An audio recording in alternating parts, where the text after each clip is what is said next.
Good morning, Meshach, and good morning, John. It's Wednesday, May 26th. In the opening chapters of the Anthropocene Reviewed, John Green recalls something his wife once told him.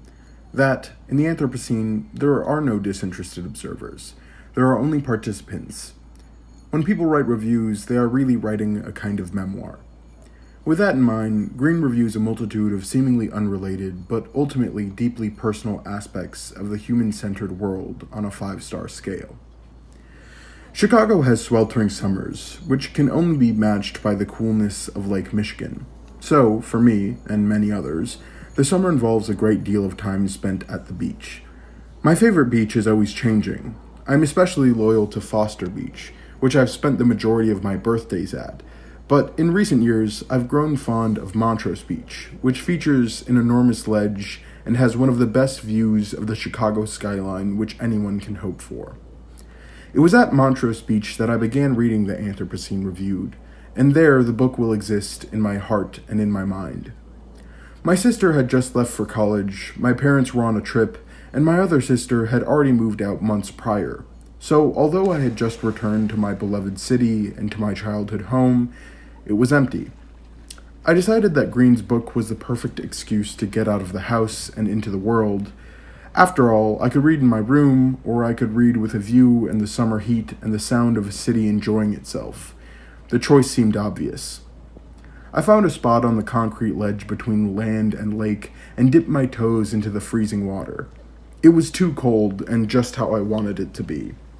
There, I read the first few reviews featured in the book, which, as with all of Green's writing, were moving, passionate, personal, and easy to read in an age when human life is as overwhelmed with distraction as it is by chaos. The subjects reviewed varied wildly, from songs to humanity's temporal range to astrological phenomena, but even so, the book never skips a beat. Readers are engrossed in the twisted, beautiful world Green develops, which is part himself and part the unwavering hope that humanity presents.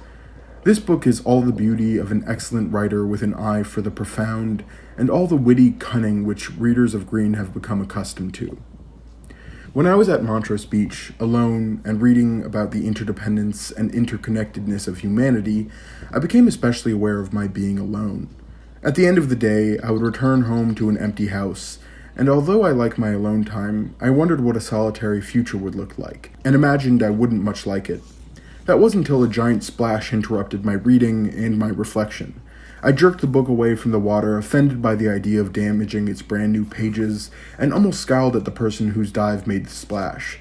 But just as I turned my head to see who was there, I heard a familiar voice. "Sam?" It was a friend from high school. Not an especially close one, but a friend nonetheless, and it was the reminder of love and humanity and connection that I needed. He invited me back to hang out with some friends from high school, and I had a fantastic evening. John Green's Anthropocene Reviewed is a similar reminder. We are all human, we are all agents of love and hope and wonder, and we are together. Above all, we are together in the grand experience of life. In the words of Green himself, though our dreams be tossed and blown, still we sing ourselves and one another into courage. I rate the Anthropocene Reviewed 4.5 stars. Meshach, I'll see you tomorrow.